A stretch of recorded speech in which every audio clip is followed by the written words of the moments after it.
This series discusses drug use, child abuse, death investigation, and violence. Listener discretion is advised. This is the second episode of a two-part series. Please listen to part 1 before continuing with this episode.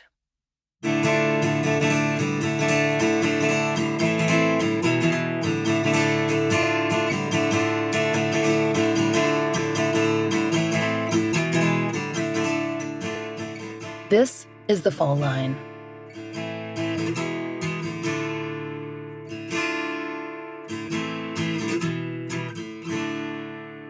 Last time, we brought you the case of Janice Becky LaPlant, who disappeared in Lincoln, Alabama on July 25, 2011. Becky, who'd only recently got back in contact with her biological twin daughters after they'd been removed permanently from her home at age 11.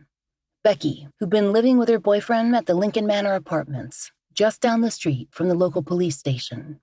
On the night of the 25th, Becky walked to the store with her former brother-in-law. There was a cookout at the apartment complex, and they'd gone on an errand to pick up more beer. Her brother-in-law, Alan, returned with the drinks, saying that Becky had run into a friend at the store and she'd catch a ride back later. But she didn't come back that night or the next day. Several weeks later, Becky's boyfriend called Becky's daughter, Tracy, who was living in Texas. Tracy had been out in Alabama just a month or so before. She thought that she might move in with her mother after years of disconnection, but that hadn't worked out. She returned with her young daughter to Texas and decided to work on her marriage. And then that phone call, telling her that Becky, the mother she'd just established a shaky relationship with, was gone. Alan, who could have been a key witness for police, died soon after Becky's disappearance, reportedly of natural causes. Over the years, Tracy has considered many possible theories in Becky's disappearance, but she doesn't believe that her biological mother is still alive. There's been no activity on Becky's Social Security number. Her first disability check, which included significant back pay, was never cashed. Tracy wonders if that check was a possible factor in her mother's disappearance. Had someone been interested in the money? Did they think she'd already received the payout? Tracy also heard rumors about a man whom she refers to by the pseudonym of Leroy, who allegedly sold her mother pills. There was talk that he might have seen Becky on the night of her death. Tracy also knew of a pond on his family property that had been filled in not too long after Becky's disappearance, and she considered whether there could be a connection between that choice to cover the pond and Becky going missing. We told you last time about Tracy's difficulty in tracking down answers all the way from Texas, where her then-husband was stationed. As she moved farther west and months passed, it became even more difficult, and the updates from law enforcement became more infrequent. She tried to get Alabama media interested in Becky's case, but no one responded. Maybe it was the circumstances of her mother's life that caused journalists to overlook her. Perhaps it was simply that a cold case wouldn't attract many readers. But then again, some of our biggest news cycles revolve around them. Eventually, Tracy made a decision. She was going to have to attract that attention herself. Like many of the other families we've worked with, she turned to social media, but she didn't begin on Facebook. She went straight to TikTok. While it's an app that many victims' families haven't begun to harness as a possible tool in cases, whether for direct immediate action or to share and increase awareness of cases or pressing matters, Tracy knew it could work. She'd seen it happen. Can you talk about starting your TikTok, about putting your mom's story out there? I've had a TikTok for like a little while, and I would do different things, but then just something told me to talk about my mom to where, I don't know, I guess it was a way to think maybe this is a cheap way for therapy, and I'll just talk about some of the stuff that I've gone through or everything like that and just see what happens. And so I did, and the more I got deeper into telling everyone about my mom missing and everything like that, people started asking questions, and then I started getting a lot of my videos would get very large, and a lot of attention was being brought to the case of my mom's. And I think that had a lot to do with everybody just being able to watch the videos. I had just talked about this one time that she had, when we got taken from her, she told everybody that we died in a house fire. And that's when I started making my TikToks, and then people were like, "What did you die in the house fire?" Well, I don't know if you saw that video, but when me and my sister were taken, she told all of her family and everybody that we had died in this house fire. And she went as far as going to this pasture out somewhere, and she had two big rocks out there that were supposed to be for me and my sister because she couldn't afford headstones. And she would go out there to visit and drink a beer and talk about us and talk to us and do all the stuff. And she had everybody else convinced that that's where we were too. And she went as far as going to this old house that had burned down that supposedly was the house that we were in. And of course, we didn't die in a house fire. We were never even in a house fire or anything. So more people were asking me questions about her and like the whole situation and everything like that. And that's kind of when I just started talking about it. I've always listened to true crime podcasts, and I've always followed their attorney and like everybody on TikTok and stuff. And I saw that she reached out for her sister and actually was getting answers and stuff. And I was like, well, if she can do it, maybe I can do it. I'm going to at least try to get my mom's story out there, even if I don't get a big response. At least maybe it can be some form of therapy for me just to talk about it, or to just try to bring attention to it, to know, that, this is a sad fact that a lot of people don't get the attention they need because of their life choices and things like that. And people treat you differently than you should be treated. Like, everybody should be treated equally. There's nobody that deserves to be treated less. I never thought anybody would listen or even care. I just felt like everybody would attack me, like, oh, your mom was an addict. And I do get that from some people, but it's just like, I just hope that they have compassion for people, and that people can judge you all day long for whatever you've gone through or what somebody else has gone through, but people don't get it unless they've gone through it, I guess. Soon, Tracy's followers began to ask for updates, and she began to unfold her mother's story piece by piece and explain the rumors she'd heard through the years, or the possible leads that had been passed on to her. Some of that has been made private now, as Tracy hopes investigators will follow up. But when there was no movement in Becky's case, it became its own movement, small but powerful. But it hasn't been a wave of unending support. When you talk about people who aren't what we've come to call in true crime perfect victims, as if there really is such a thing, or people who don't fit the image of what the public imagines a victim worth finding should be like, responses can be harsh. Unfortunately, you have to have thick skin when you go on such a big platform, because there are people who leave those mean comments. Yeah, for sure. And you remember them too. Like, people can leave nice comments all day long, but you see one bad comment, that's all I can think about. It was like, what's wrong with this person? Why would they say that? But then I try to remind, it's not about me or my mom. It's them. I've had a lot of people reach out to me that want to help and stuff, but then I've also had a lot of psycho people that have reached out to me too, saying like, oh, I saw your mom in Walmart in Dothan, Alabama in 2016. Somebody sent me that. I was like, what? How would you remember somebody you saw in Walmart in 2016? It's just crazy stuff like that you hear all the time.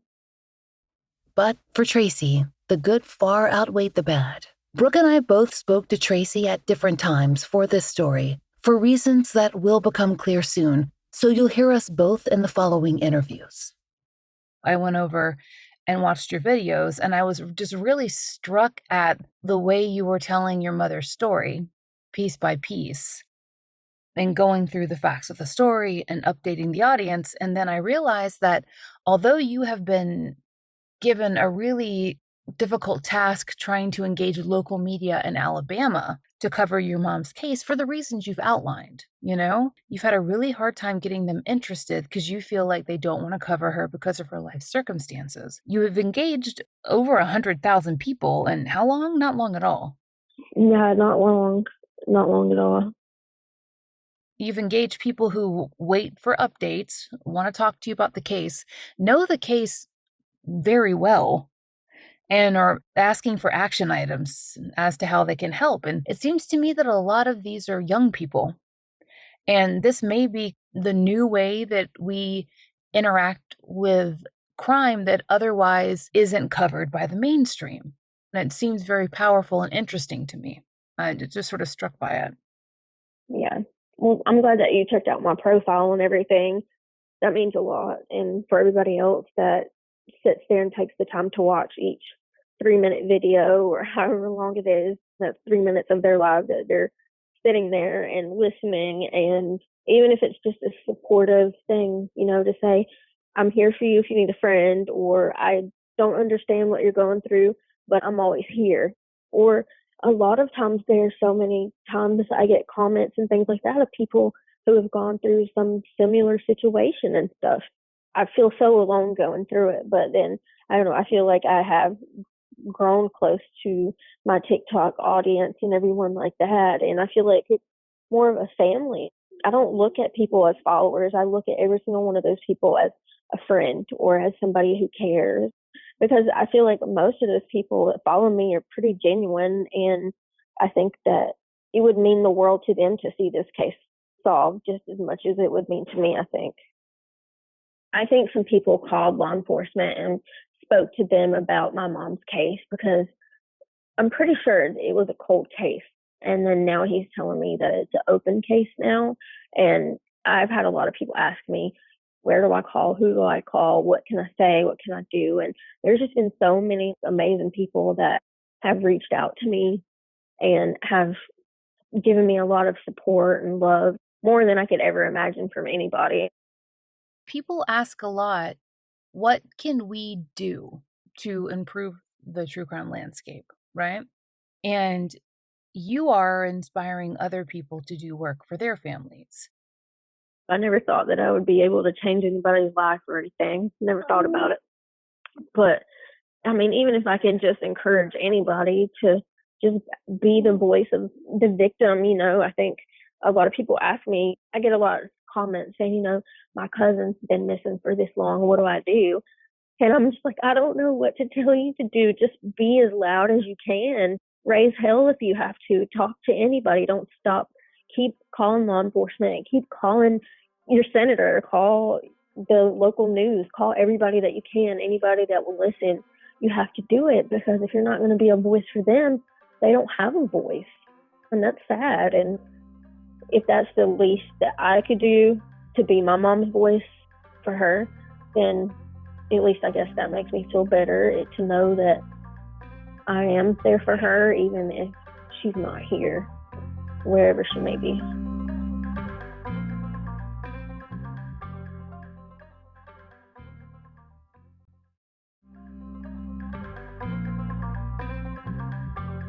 As a result of Tracy's time spent online, posting about her mother, and searching, she came across a YouTube video about an unidentified person that the creator called the Knoxville Jane Doe. There are several unidentified decedents in Knoxville that could be called by that title. This specific unidentified person was discovered skeletonized in 2016.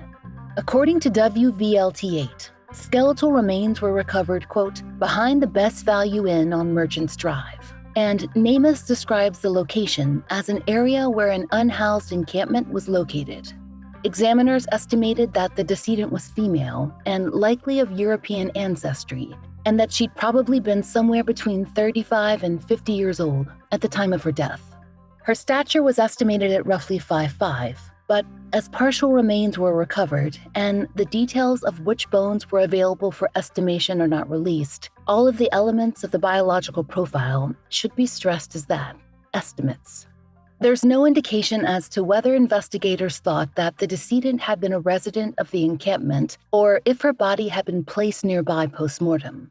The scant news coverage is focused on circulating an FBI-created forensic reconstruction of the decedent. That's the image that Tracy saw on YouTube, and it stopped her in her tracks. Tracy herself was the one who contacted the Knox County Regional Forensic Center, where the medical examiners practice, to suggest the match. That led to the request for dental records from Lincoln County. I contacted them the very first time up in Knoxville. When I saw that video on YouTube, I just started going through the rabbit hole trying to figure out who this woman is. And then at some point I had come across a video where it said that the Knoxville Medical Examiner's Office is in charge of the case and everything. So I just kept Googling and calling numbers until I found somebody to talk to. And I called and spoke with them, and I just wrote downtown and say, my mom's been missing since 2011. I'm really concerned for her well-being and everything like that. And this woman looks a lot like my mom. And they were really nice, and they talked to me about it. And every time that I've talked to them, they've always been really nice and understanding, and they don't make me feel like my mom's life is any less deserving than anybody else's.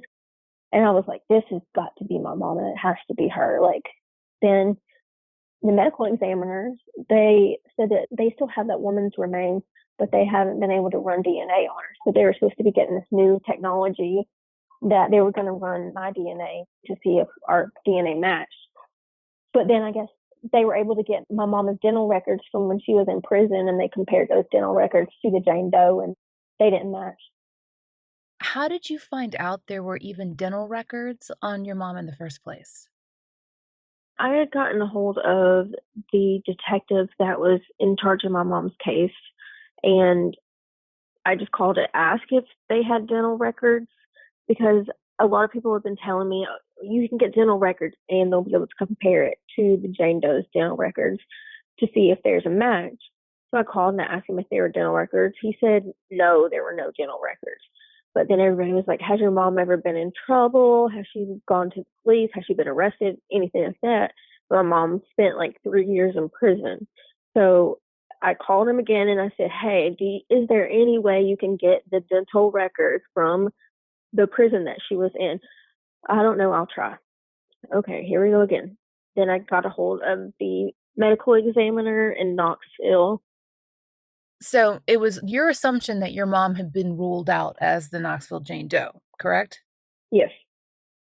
We reached out to Lincoln County Police Department's assigned detective on this case on multiple occasions, but we have not received a reply. Thus, we cannot include a statement from the department regarding the existence of Becky's dental records or their delivery or non-delivery to Knoxville. This was information that we wanted to verify because we needed to re-interview Tracy late into this production because of new information that she received. For her part, since Tracy received word of the rule out, she has also attempted to contact the department. That's because, in the middle of our production of these episodes, Tracy received a phone call, not from Lincoln, but from the Knox County Forensic Center. The information they delivered halted our production. The other day, I had gotten a phone call from a number I didn't recognize. I don't ever answer numbers I don't recognize, but someone told me to answer it. So I answered it, and it was someone from the Knoxville medical examiner's office. And he said that they would like to do a buccal swab of the inside of my mouth so that they would be able to compare the most recent DNA from me and put it into the system, and also compare that DNA to Jane Doe. And I was confused because I was like, well, the dental records have been sent and it was compared from what I understand, and that my mom and Jane Doe were not linked together. And he looked for information to see what he could figure out. And according to him, he said he couldn't see anything in the computer system where they even had her dental records, or had they done any sort of dental comparison, and he couldn't find that in there. So I don't know, I guess some wires have been crossed somewhere, or something's going on that is not making much sense to me, just like the rest of her case. But this just doesn't make much sense to me. But it kind of gives me hope a little bit, because if that Jane Doe is my mom, then I can at least, I don't know, have closure, quote unquote closure, or I would be able to, I don't know, maybe they could help identify this woman. Either way. The local law enforcement called me the day that I'd just gotten off the phone with the medical examiner, and they said that they've gotten a request to do a buccal swab, and they wanted to do it soon. So I actually did it yesterday. The officer came over to my house and we did the swab, and all it was is he did it. We do paperwork, and then I sign off permission for them to use my DNA in order to be uploaded into the system and everything like that. And then he takes these two long Q-tip looking things and he rubs the inside of my right cheek for a minute, and then the inside of my left cheek for a minute. and then puts it in this little package, and that was it. It was done. And I asked him how long it would take to get back, but he said, honestly, it just depends on how long it'll go in Knoxville, how soon they would be able to get it and to do it. But he said it seems like Knoxville was pretty urgent on it and they wanted to get it done ASAP. So that's why he was so willing to work with me and to take time out of his job and everything like that to come over and administer that test. We reached out to the Knox County Regional Forensic Center and were able to connect with medico-legal death investigator Megan Sharp. Megan is one of the people who spoke with Tracy when she first contacted the office after Tracy made that YouTube comparison. We were able to interview Megan this July after Knox County called Tracy to set up the buccal swab test. On the day of our interview, July 23rd, the results of Tracy's test were not complete. At that time, results were estimated to come in on or about July 28th. First, we asked Megan what information she could share with us about the 2016 Knoxville Jane Doe. So unfortunately with her, we don't have much in the way of physical items to help with identification. When she was found, she had been deceased for some time, so she was fully skeletonized. We don't know anything about eye color, hair color, tattoos, scars. So we have to go purely on her dental, which luckily we've got, and we have a DNA sample submitted to NamUs. Those are our main ways, our best options for us to make a positive identification.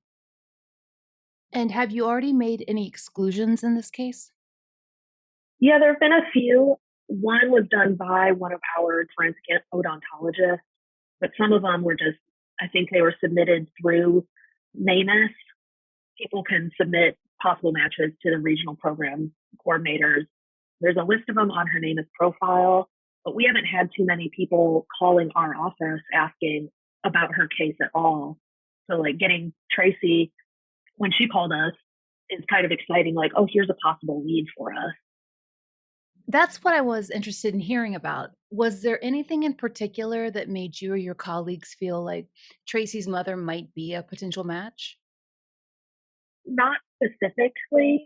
I mean, there's nothing that I'm just like, oh gosh, it can't possibly not be her. But there's definitely the potential there for it to be a match. And again, since we're not getting too many even leads or possible identifications, we're going to search every avenue. We're just going to go down all of them. So nothing was obvious that it's her, but nothing was obvious that it's not her. I mean, we knew that her mom had some dental stuff going on, but unfortunately we don't have any of those records with us to make that comparison before we have to go on to another avenue like DNA. We were really impressed by how proactively your office reached out to Tracy regarding that possible match in terms of how expedited the arrangements were to get that buccal swab. Is that generally your approach to casework? So Tracy reached out to us first, like I said, and provided this information. Unfortunately, we didn't know where she may have gotten her medical and dental care, and she'd been missing for, I think, about 10 years or more. And so even if there were records anywhere, they may have been purged already. So it was also at the time of the initial call, we weren't able to do a DNA comparison. We have a new machine, but at the time we didn't have the pieces, parts that we needed to do skeletal DNA. So things felt kind of slow, but they're ramping up. And now that we do have those pieces and the parts for that machine, that we can actually do the DNA in our office. We always try to do our follow-up, find records, speak with families, all of that as soon as possible. Sometimes with these old and cold cases, they get put on a back burner in order to do the same kind of follow-up with our newer cases. These does are never far from my mind, though. And so when I can work on the connections, I do. Even if I'm off that day, I'll be on the Doe Network or on NamUs trying to find somebody that looks like they could be a possible match for one of our does. And I know when we first spoke, you mentioned that you had a number of active unidentified persons cases. How many are you currently working? We currently have 14 unidentified individuals. So these 14, we have no idea who they are. Our oldest case is from 1974 in Gatlinburg, Tennessee. She, along with two other cases, have been submitted through Othram. to be fundraised for genetic genealogy. Other than that, I mean, we're just looking for matches, waiting, hoping that somebody might see their case on the Doe Network or on NamUs and just give us a call. People know who's missing more than I do, if that makes any sense. So you mentioned the new machine, and I'd love to talk to you about that. When we spoke on the phone, you mentioned that you have a new rapid sequencing machine, right? Am I correct in that? Is it for extraction and sequencing that you have in office? Yes, to the best of my knowledge, that's the basic of it. And can you tell us more about it? I can tell you a little about it because I really don't know all the ins and outs. It's called Ande, A-N-D-E. I don't know if it stands for anything, but it's new to our office and we've started using it with various cases that can go out into the field if needed. It was apparently created for military personnel to do those rapid DNA identifications, and it can produce results in, I think, 3 hours or less. And so we're actually going to be doing the comparison for Tracy and our Jane Doe at the end of July. We should have a definite answer about this case at that point, whether or not it's Tracy's mom. I'm looking forward to this result and at least some sort of closure for her, I hope. And you also told me this is the only machine like this in Tennessee, correct? Yes, we have the one for the state of Tennessee. So we have gotten a couple cases from other offices in Tennessee. So they'll send us samples. The new machine Megan mentioned, the Ande Rapid DNA Instrument, is an in-office or field tool that has amazing capabilities for human identification, both in single cases and during mass casualties. If they become more widely available, then more medical examiners and coroners will have the testing abilities that Megan describes. But that will come down to cost. But even with new technology, medical examiners need leads to make comparisons. And that's one of the biggest issues in cold cases, a lack of missing persons to whom does can be matched. So this is something we always like to ask different experts from different fields when we get a chance to speak with them. How can listeners of our show and the larger community in general help experts like you and your colleagues resolve more cases? What are simple actions we can take? My number one request to the community is just to report your loved one missing. Law enforcement can help get their case into NamUs, especially with demographic information. Sometimes, we come across a case or a potential match, but it's disappointing when we get into NamUs and none of that demographic information is in there, like dental, fingerprints, DNA. Of course, not everyone has dental records or fingerprints available. But when I open up a missing person case and find nothing to help me, not even a picture of the person, I can't help but feel a little let down. Now, of course, I know there's all sorts of reasons why you may not have those things, but at least getting that case created and the name out there is so helpful. Also, I understand if you don't want to talk to law enforcement or if you have reported your loved one missing, but want to take a more active role in finding that person, I would encourage you to reach out to your local medical examiner or the medical examiner where your loved one was last known alive and provide that demographic information, including height, weight, hair color, tattoos, scars, anything like that, their dental work. If they did have fingerprints on file, depending on how somebody may be found, any of that can be used to make that identification. We get calls every so often from people looking for missing individuals. Some people will call every time they see a report about a body that matches the general description of their loved one. So we really do have a running list of potential IDs for future unidentified individuals that come through our office. These names get stuck in your head. They're always on my mind. We want all of them to get their names back, all of these does. We want all these people to be found, of course. But it's just reaching out and just trying to get this name out there for your loved ones that we can do our part to, even if it's a no, we don't have anyone like that, we have their name and we have their basic information and we have a contact. If we do get somebody that matches that description, we can reach out to the family or we can get in touch with law enforcement to try and track down some medical records or fingerprints, all that kind of stuff.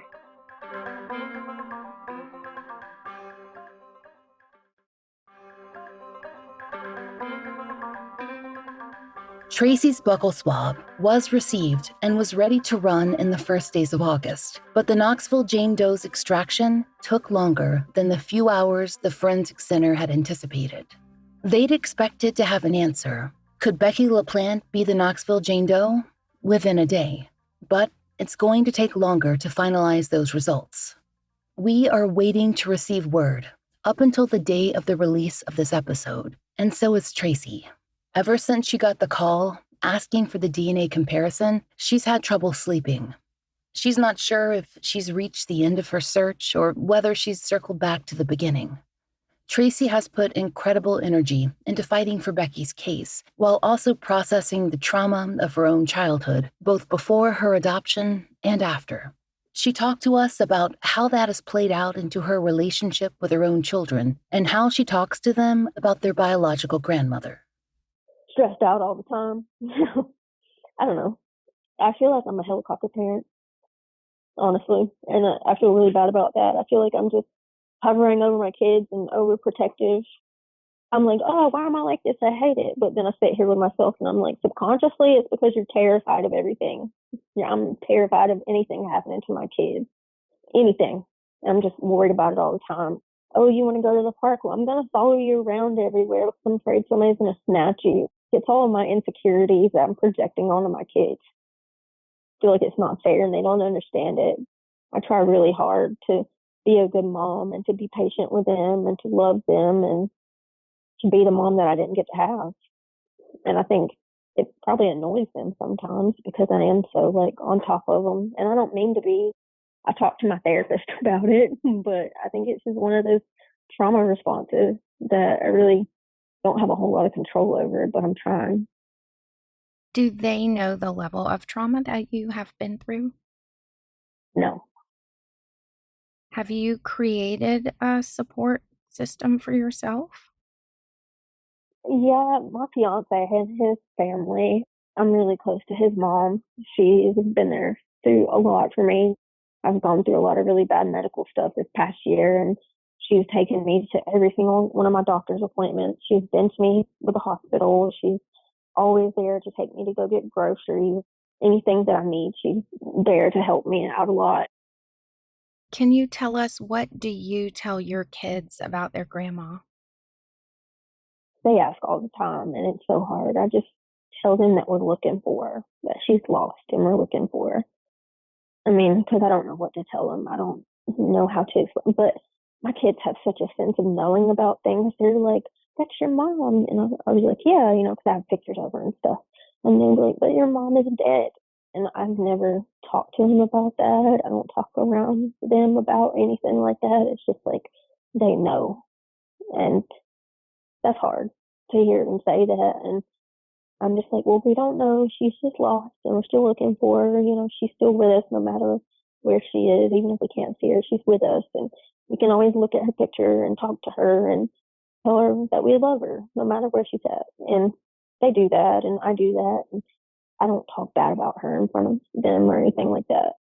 They just don't need to know anything about that because I don't want to manipulate their minds into thinking that she doesn't deserve love or she doesn't deserve to be found or anything like that.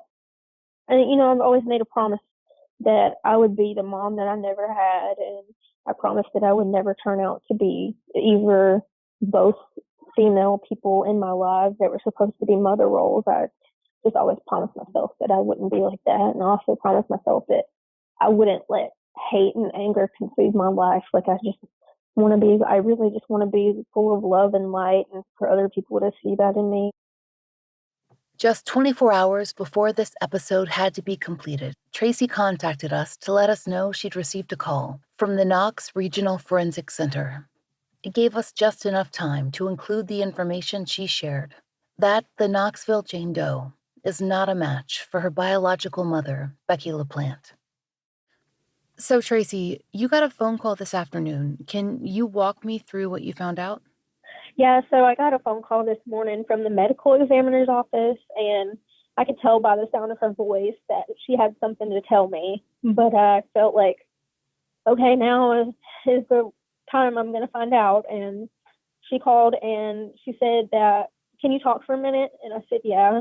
what's going on. And she said, I'm really sorry. I have to tell you this. I know that you were hoping that Jane Doe was your mom, but it's come to find out that the DNA did not match up. And she is not Jane Doe. So now she's just still an unidentified female that we're trying to put into the system. So maybe, hopefully, we'll be able to find some of her close kin or somebody like that would be able to help identify her. And I know this is kind of a big, complex question because you were probably feeling a lot of things, but what were you feeling in that moment? Shock, I guess. Like, I don't know. I've tried to set myself up for this day for like years, 11 years. I've set myself up for this day. I still felt shock and I felt sad and depressed still. I don't know if that'll go away. I don't know. I guess it's a bittersweet thing because then there's hope that maybe Mama is out there somewhere and she's alive somewhere. But then there's also that thing like, no, it's just, I'm still left with no answers and so many questions.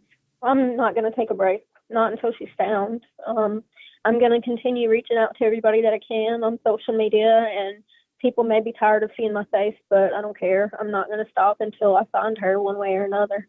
What can people do to help you? Honestly, I think the biggest thing that's helped so far is people just sharing my videos or even commenting on my videos or having some sort of engagement with me, because I believe there's somebody out there may know something.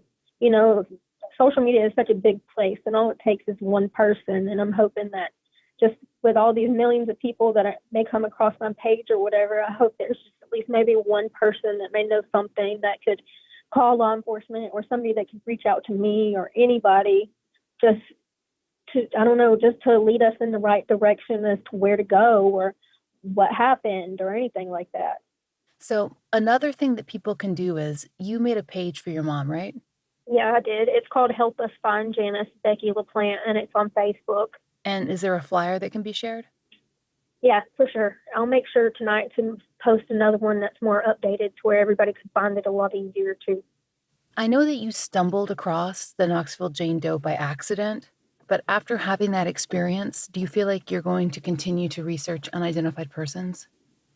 Yeah, I think so. I'm pretty relentless at this, so I don't think I'm going to stop at any grounds. I think I'm just going to keep doing what I've been doing and hoping that maybe all of this work pays off. I feel like it's my full-time job now. This is not the outcome that Tracy had hoped for. She was looking for resolution. She had hoped that she could close her mother's case and help resolve another case as well. But this is not the end.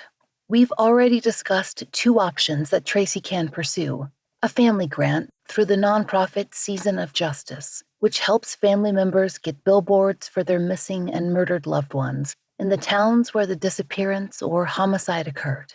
And Tracy has already reached out to our friends at Private Investigations for the Missing. She hopes that they'll be able to take a look at Becky's case and consider it for investigation. But right now, Tracy needs your help. She needs followers on TikTok who can share her videos, share photos of Becky LaPlant, and circulate her missing persons information.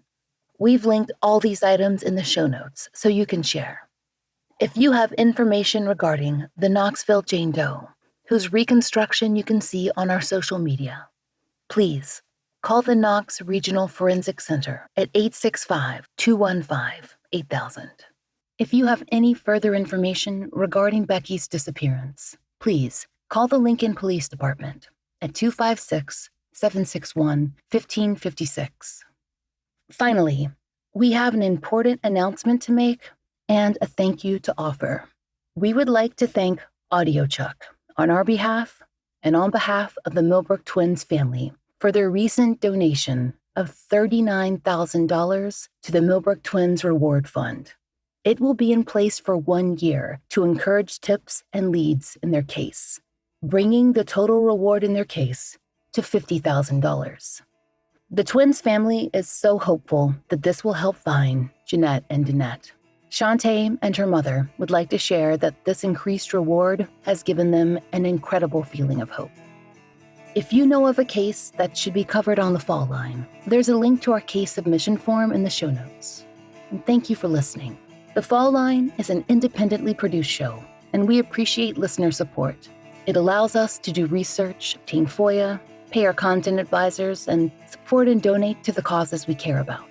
If you try out the products we advertise, please use our sponsor codes. It really helps.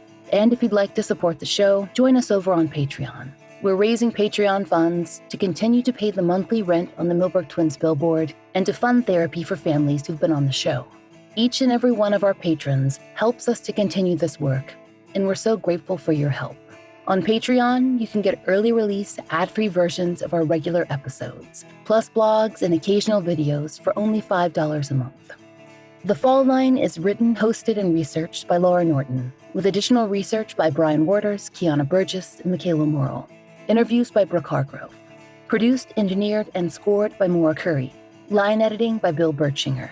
Content advisement by Brandy C. Williams, Liv Fallon, and Vic Kennedy. And, as always, our most special thanks to Angie Dodd and Sarah Turney. Currently, our monthly donation is going to private investigations for the missing. Please join us in supporting this nonprofit. They need funds to help families access the services of PIs.